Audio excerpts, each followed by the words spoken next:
What new brews will rise to the top of Wilds of Eldraine? Has Sheldrick finally met its match? It only matters if it ladders. Comment below with your thoughts as we navigate through this week's metagame shifts. Now let's untap.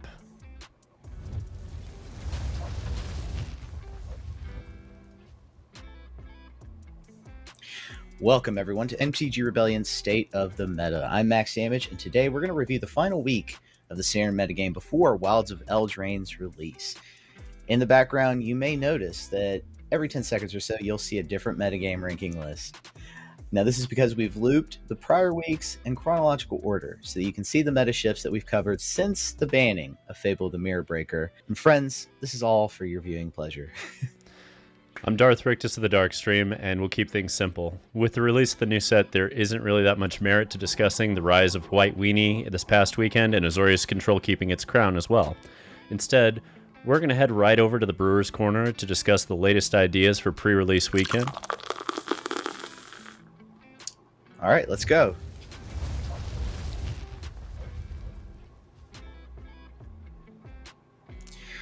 All right, so first up, we're going to take a look at Orzov Tokens. And this list has several cards that will flood the field with tokens continually. I love it. Some things of note here. We've got our major token creators in the form of Tribute to Roby, Kaya, the 3-drop Kaya, 3 Blind Mice, which is a new card from Wilds of Eldraine. We've also got Wedding Announcement, Classic, and then notable additions here to Tokens deck. Edgar, Charm Groom, bring a copy of that in. And then our 2 Planeswalkers in the 4-drop slot, Soaring and Wandering Emperor, also create tokens. So you've got several token creators. And then on the top end here, a brand new card that folks have been trying to figure out what to play in. I think tokens might be good. A good deck. I don't know. We'll see. But Virtue of Loyalty. Here's my major question. Darth, what do you think this deck's bounce back ability is from board wipes? Do you think this deck's going to survive board wipes? Wedding Announcement, being able to put something in each turn, does that make the opponent sort of weigh when they're going to play it? What do you think about this deck's capabilities? I really like where this is positioned. This is a deck that I took a long time constructing in my head before I put it down, and here's the beauty of it. Virtue of Loyalty is like Broker's Ascendancy that also gives you a creature, and it slots in perfectly at the 2-drop and then the 5-drop later. You have Edgar Charmed Groom, so your conventional sweepers better have Exile, or else that's just going to keep making more tokens. And you have 6 Planeswalkers, 5 of which give you tokens, and 1 of which doubles your tokens. So let's say they Sunfall a board with 6 tokens on it, and you still have Kaya Geist Hunter. You just hit the minus ability on your next turn, play 3 Blind Mice, and now you've got 6 tokens again. Like, it can bounce back, and that is the beauty of a deck like this. Furthermore, that sideboard, we didn't touch on it too heavily, but there are 3 Invasion of Gobakons in there, which are going to be amazing with tokens. And you do have an Elish Norn copy in there, and I know it looks like a Miser's copy, but that's specifically there for some of the grindier mid-range matchups, where you play some tokens, they gum up the board, you gum up the board, then you just drop Elish, flip the thing, and next thing you know, you've got an overwhelming board presence that they cannot handle. Regardless, I love the way this deck looks. I have yet to play with it. There is a sneaky little piece in here that I love that not a lot of people have recognized, which is that Tribute of Hirobi is kind of hedging bets if anybody manages to break the Rats tribal, because the backside of it gains control of all Rat tokens when it enters the battlefield. Oh, yeah. So you can snag all those tokens coming off of Lord's, whatever, the Skitterfang or whatever. Yeah. It's kind of wild. So it also means that if this ever turns into like a tier 1 deck, Tribute to Hirobi is probably one of the first cards that gets cut, because it's going to be really nasty if you play Tribute, and then the next turn they play Tribute, and then yours flips and you grab everything, and then theirs flips and they grab all your shit, and all of a sudden you're 1 behind, you know what I mean? So it's kind of a higher risk bet, but at the same time, I like it because it gives you delayed tokens. It's kind of like a suspend token generator, and you're okay taking a few hits of life in exchange for essentially a 3-for-1 that they have to answer the top end, or else you just start drawing cards. So you have more engines this way, and that's the point of this deck, is that it is so many engines and so many ways to push back against what's happening with Dimir in particular. I don't know. I love where this is positioned. We'll see. We'll see. I'm going to be playing it during early access. I know that. Definitely, and you can catch me and Darth Rictus and the rest of the Rebellion Guild mages in early access this Thursday. Orzov Tokens is just great all-around archetype, especially in a meta filled with this one-for-one removal that we see from like Mono Black, Dimir, among other decks. So yeah, I look forward to seeing how well it does. What do we have up next? All right, next we have Dimir Faye, and the build I have is not going to be the same that you see everybody else playing. This is a very different build. I am not running all of the one-drop fairies that are available. This is just a different iteration. Now, I want to be very clear about why I went this way. I do not like the one-drop, 1/1 flying fairy. I don't think flying men with an upside is good enough. I don't think it's strong enough. You have in this list, I believe, 21 fairies without having to include it. That's plenty. These Fairy Vandals are really strong when you pair them with Mastermind and Talion's Messenger and Talion the Kindly Lord. All of those draw extra cards and put counters on this Flash Flyer. So you can play this weird tempo game with it. I also love the fact that we get to play Fairy Fencing in the main, and I kind of like having the Ego Drains on the side because it's like you get to run 4 Pilfers, except they are 1 mana cheaper, which feels like it could be very potent. So the idea of this is that it gets under all these Dimir decks that we're seeing, and that was the point of how I constructed it. Last but not least, there are the Halo Foragers. I've been waiting so long for this card to be relevant, and with Fairy Fencing and Ego Drain both getting printed, it's relevant. We finally have 1 mana spells that are tribal and put directly to help it. It's going to be actually a hell of a powerhouse, I think. Oh yeah, and I also peeped the 2 Sword of Once and Futures in the sideboard as well, which kind of like with the Halo Foragers also bring some of those cards back into play again. So yeah, ripping hands apart, doing things. I love it. I wanted to ask you about the 1-drop in there because I didn't know how I felt about this card when I first saw it spoiled. But Sleep Cursed Fairies, where it's a 1-drop investment that doesn't come back until a few turns later. Talk to us about the value in that. Do you think there's a lot of value in being able to do that like I do? What I like about it is kind of threefold here. First and foremost, it's a 1-drop. They can't kill with Cut Down. They can't target easily with Go for the Throat. It takes Shieldred's Edict really to answer it efficiently, right? So even if it takes a little while for it to get online, that's fine. It's powering up your Spell Stutters, your Fairy Fencings, your Ego Drains. It gives you early interaction that you need to have. And once it comes online, it's a bolt a turn with Ward that can also untap to make sure Wandering Emperor can't actually deal with it. So I like it. I think it's very strong. I think people are sleeping on the Sleep Cursed Fairy, and that's fine by me. I'll be playing 4. Yeah. The Spell Stutter, I like to compare that to Protect the Negotiators for soldiers, but I think it's a little bit better. How do you feel about Spell Stutter? Is that going to stick in this deck, or do you think it'll swap out for something else later? I think it sticks because it's the make disappear that Fairies wants. Like we don't really have the ability to mess with casualty in a list like this. Every fairy is important. We need to keep tribal on the board for fencing and Ego Drain. And this is perfect for that because this is saying, as long as you played Sleep Curse Fairy turn 1, this is now Mana Leak. And I don't know how many people remember the era of Mana Leak before they stopped printing it, but Mana Leak was a house. It made it absolutely impossible for the mid-range decks to get through.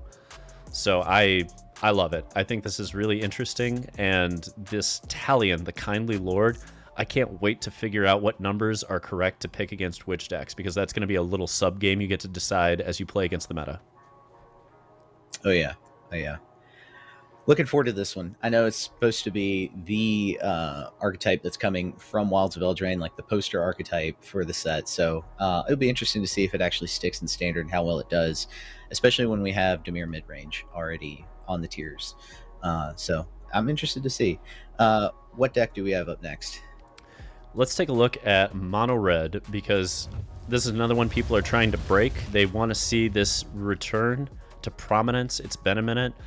I started with this build. Bear with me. The whole point of Mono Red is that it got Godric this time. Godric is the best red card out of the set, as far as I can tell. This card is bonkers good. Like, it is a 3/3 with haste that very often is a 4/4 flyer with fire breathing.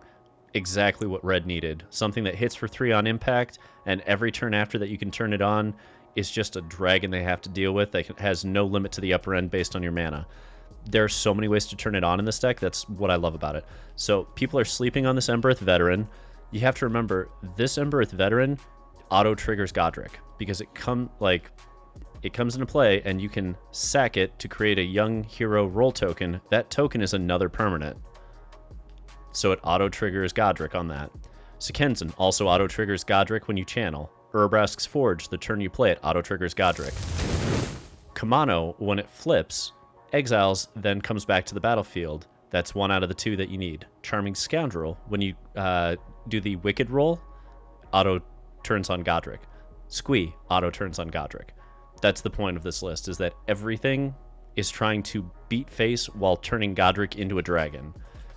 And you have things like Urbrask's Forge that just sit there and go, answer me or die. You have a set clock. Yep.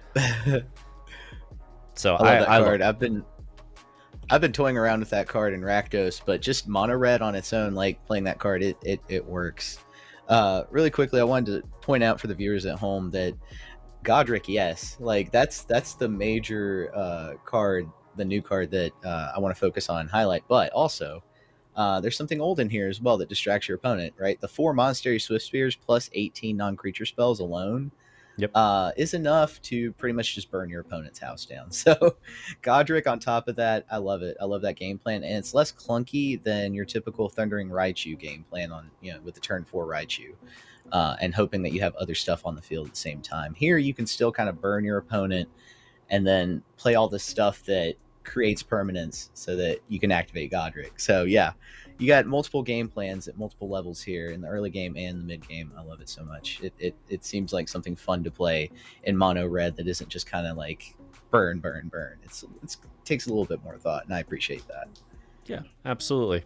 Now, I think the 4th deck we have to showcase, and the last deck we have, is a brew of yours that you've been messing with. Is that correct? Yep.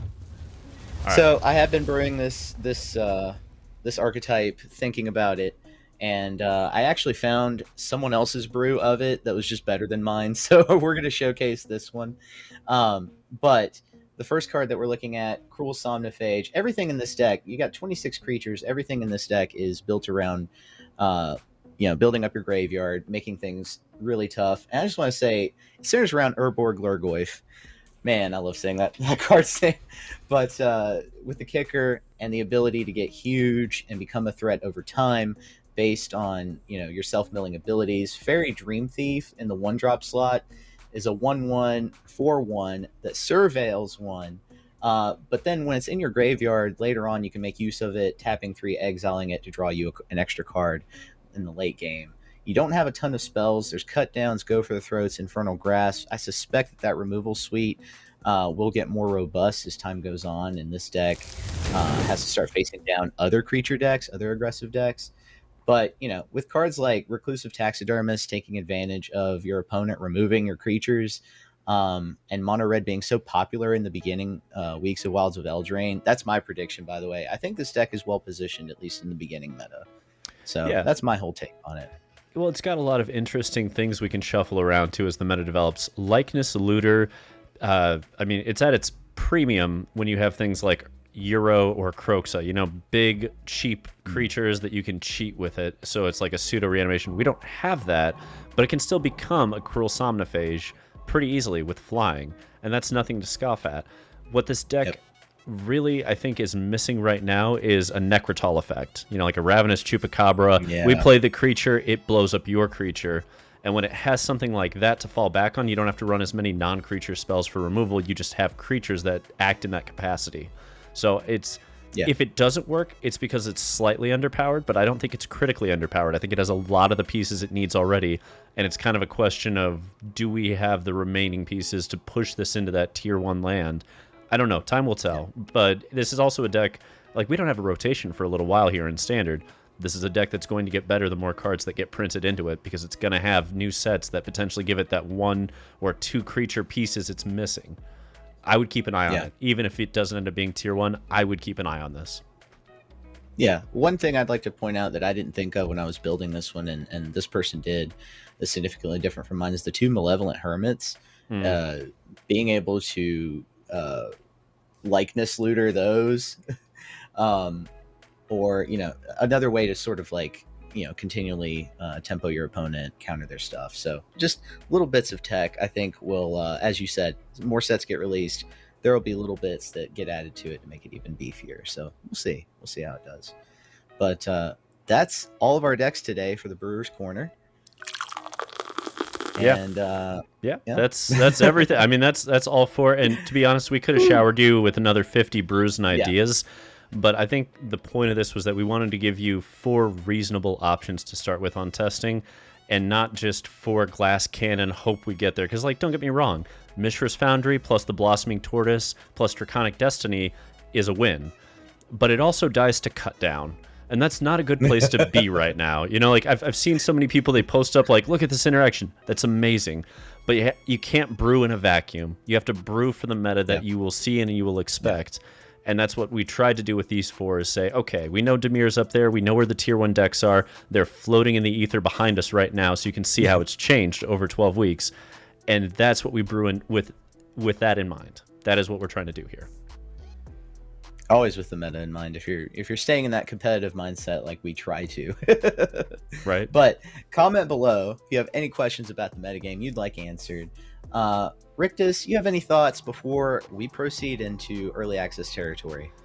I mean, my prediction for early access this week is that you will see the 2 of us squaring off against each other at some point, testing out these brews, and possibly a new series from us in the near future discussing draft strategies, starting with the Wilds of Eldraine.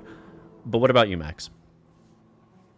I'm excited for early access. I'm always excited for early access, but I think what gets me most excited is being able to do some showdowns with you and some of the other members of the Rebellion. I already know Optimal and me are signed up at 8 o'clock Eastern, but you and me, we're going to go at it as well. I can't wait to see what comes out of those matchups. Oh, yeah, I'm taking the whole day off work. I don't give a shit. We're early accessing all day. Me too. I already told him. This time I couldn't even lie. I was just like, you know what? I got involved in early access again. Here's what that is. That's what I'm going to be doing. I'm just taking the day off. This one's for you, Jesse. Yeah. We both decided to take a day off work because of how appreciative we are of what you did for us. Thank you. Thank you so much for the opportunity, Jesse. It's going to be amazing. But that'll pretty much wrap things up here at the Rebellion. From everyone at the MTG Rebellion, thank you so much for supporting us, getting us to 1K subs. I've said it so many times this past week, but I'm going to say it again. We love the MTG community, and we appreciate you guys supporting our channel. But don't forget to like, comment, subscribe, tell your friends about us, spread the word about the Rebellion. And until next time, untap, upkeep, resist.